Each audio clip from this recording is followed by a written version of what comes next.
Quando nós criticamos a forma de enfrentar a epidemia que os governadores estão usando, que é a quarentena, que é o lockdown, nós nos baseamos em evidências científicas.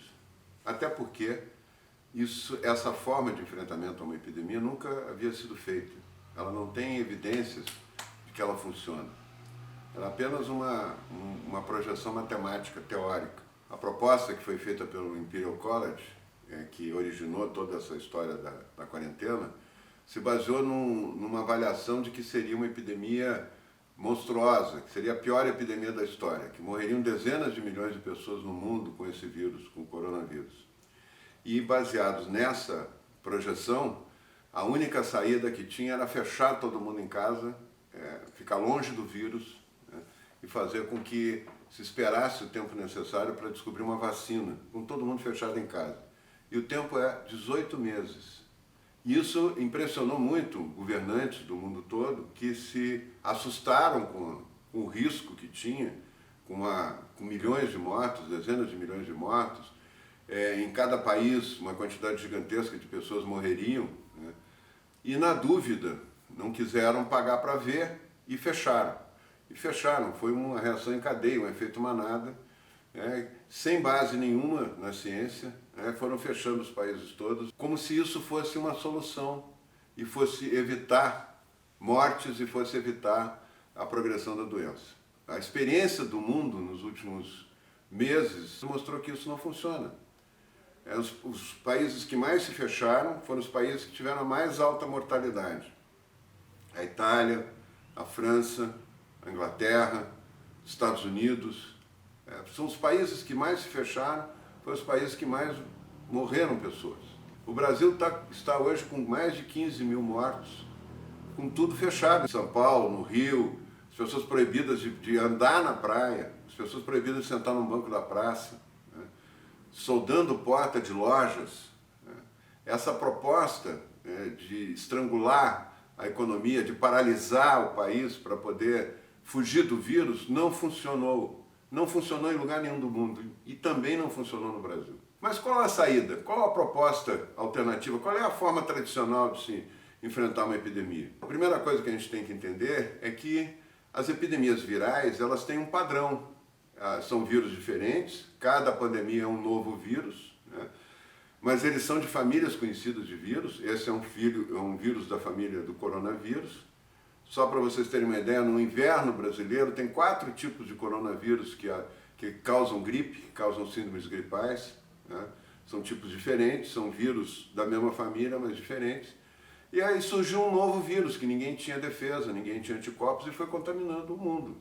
Onde ele mais circulou, e ele usou as rotas comerciais, principalmente ligando a China à Itália e à Europa, depois a Europa ao Brasil, os lugares que vinham mais turistas, que vinham mais comerciantes chineses, italianos, foram os lugares onde hoje são os epicentros, são os lugares que se transformaram no epicentro da epidemia.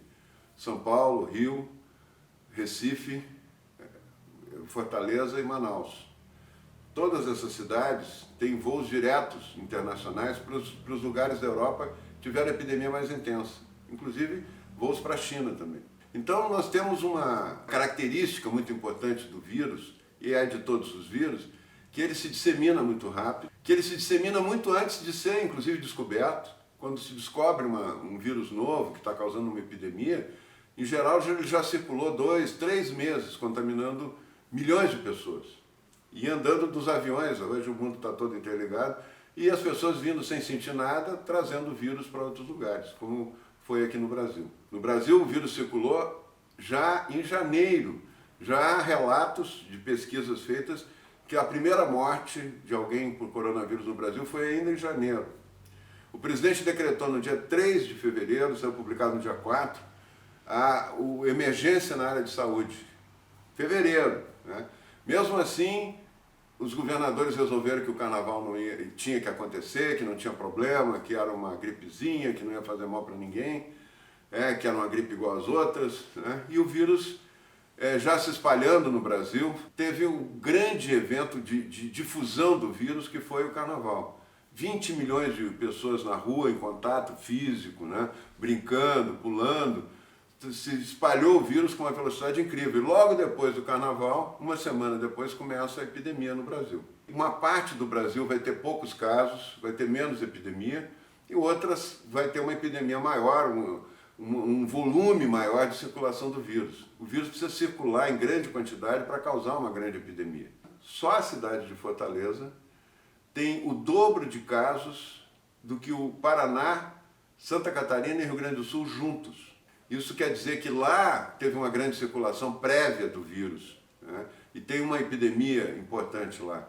No Sul tem surtos epidêmicos, no Paraná, tem em Santa Catarina, tem no Rio Grande do Sul, mas são muito menores, porque o vírus circulou pouco. Isso não tem nada a ver com quarentena, né? Um estado ter feito a quarentena, outro não. O Ceará fez quarentena, fez igual, até mais intensa do que nos estados do Sul. Mas a quantidade de vírus circulando tem impacto nisso. E quando terminar a epidemia, essa é a experiência de todas as epidemias, e essa que eu vivi, que eu ajudei a enfrentar, coordenei, todas, quando diminui nos lugares, os principais lugares onde está havendo o foco epidêmico, né, o número de casos grande, quando diminui nesses lugares, diminui no resto do país. Ela não vai se espalhar de maneira exponencial em todas as cidades. A maioria das cidades brasileiras hoje não tem o vírus. Estão fechadas, com o comércio fechado, tudo fechado há 40 dias, 50 dias e não tem um caso registrado. E possivelmente a boa parte delas nunca vai ter. Muitas vítimas que estão hoje, que morreram no Rio Grande do Sul, vieram de São Paulo. Foram contaminadas em São Paulo, em geral caminhoneiros, pessoas viajantes, e que foram acabar ficar em estado grave lá no Rio Grande do Sul. Isso deve estar acontecendo nas cidades do interior também, de São Paulo, do Paraná. Então, quando reduz num polo, um grande epicentro da epidemia, reduz no resto todo. Esse é o conceito de circulação do vírus. Ele é o mais importante de todos. O vírus tem que estar circulando. Como na Itália, ele circulou muito no norte da Itália, por causa das vias comerciais com a China, e não circulou no sul da Itália. O sul da Itália tem poucos casos, muito poucos casos, em relação ao norte da Itália. Não tem nada a ver com a quarentena. Lá a quarentena foi a mesma, como está sendo imposta pelos governadores no Brasil inteiro. Se imaginou que fazendo a quarentena, se trancando em casa, fechando tudo, as pessoas estariam protegidas e não ia ter epidemia, ia ter uma epidemia pequena, que ia dar tempo de se tratar. Não, ela seguiu o curso, o vírus seguiu o curso normal, ele ignorou essa quarentena, ele contamina dentro de casa e fora de casa.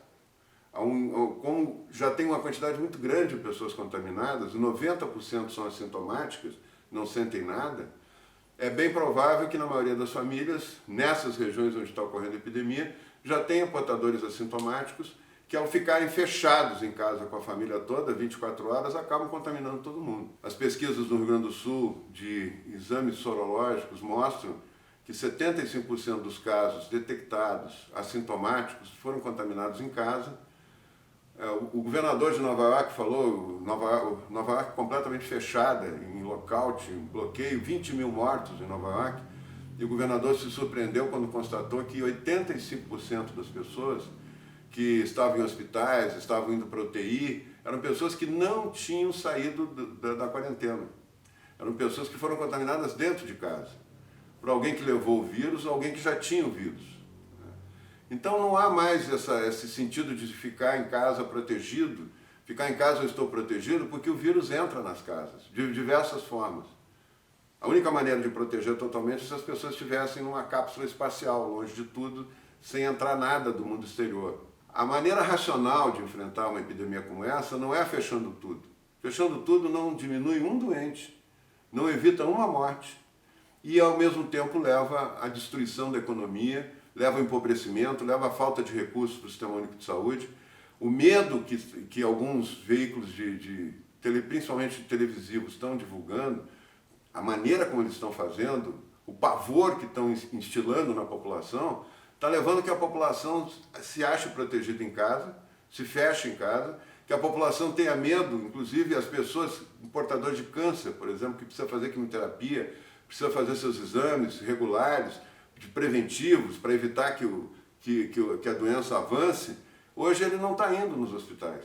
Hoje a Inglaterra tem uma pesquisa mostrando que deve morrer 20% a mais de pessoas de câncer depois da epidemia, porque as pessoas não estão se tratando, não estão fazendo o tratamento tradicional, não estão indo no hospital, não estão fazendo nenhum controle, com medo de pegar o coronavírus. Se instilou o medo na população, o pavor na população, não se mostra uma luz no fim do túnel.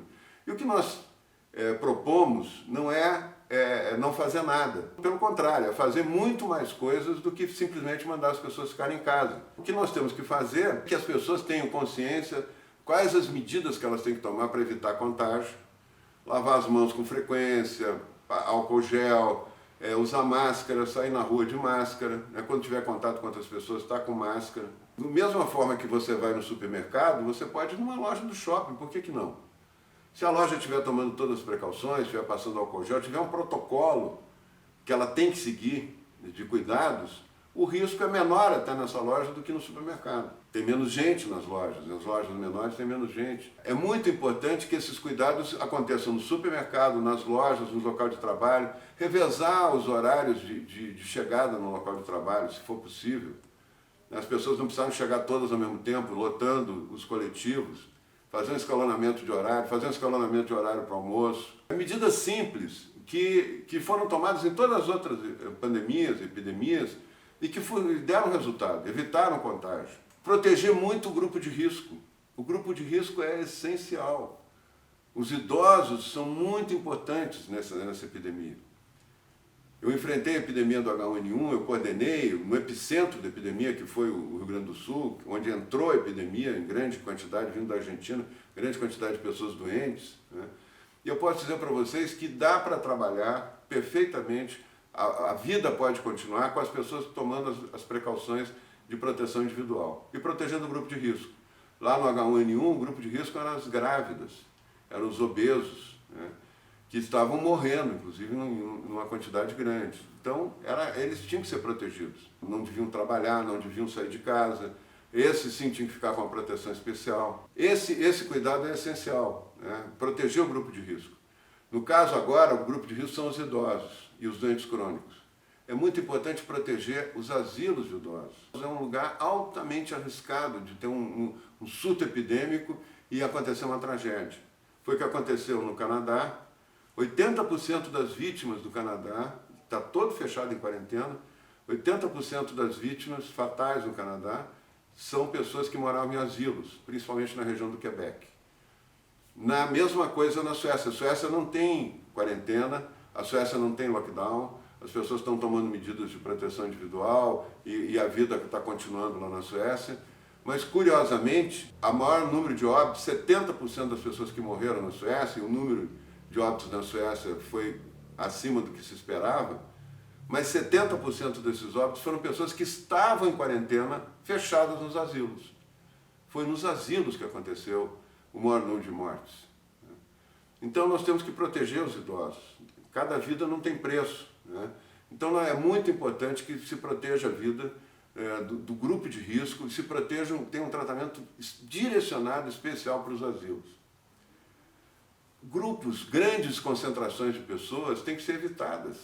Essa epidemia só termina nos lugares, nos bairros, nas cidades onde ela está acontecendo, quando ultrapassar 50%, 60%, 70% das pessoas com anticorpos. É aí que o vírus bate, não consegue mais progredir e desaparece. Um vírus que não tem tratamento, e agora temos que testar a hidroxicloroquina, e um vírus que não tem vacina, a única maneira garantida que hoje tem da epidemia desaparecer é as pessoas tendo anticorpos para o vírus. E vamos testar as pessoas, vamos atrás do vírus, vamos descobrir onde é que o vírus está. Onde é que estão os testes? Nós tínhamos que ter milhões de testes sendo feitos. Todo mundo que teve alguma suspeita tem que ser testado, deu positivo, testar todo mundo que teve contato com ela nos 14 dias em que ela pode estar contaminando. E a partir daí testar também quem deu positivo naquelas outras pessoas e todo mundo que teve contato com as outras pessoas. Isso é uma grande rede que vai sendo descoberta pela testagem e vai se evitando um contágio maior, principalmente se protegendo o grupo de risco. É isso, meus amigos. Eu acho que nós temos muita coisa para falar, mas em cada momento nós temos que ter a visão clara de que a ciência que tem que nos orientar. É a pesquisa científica, não é a pesquisa de opinião pública, que muitos governos estão usando para tomar medidas radicais sem efeito nenhum e até piorando a vida da população.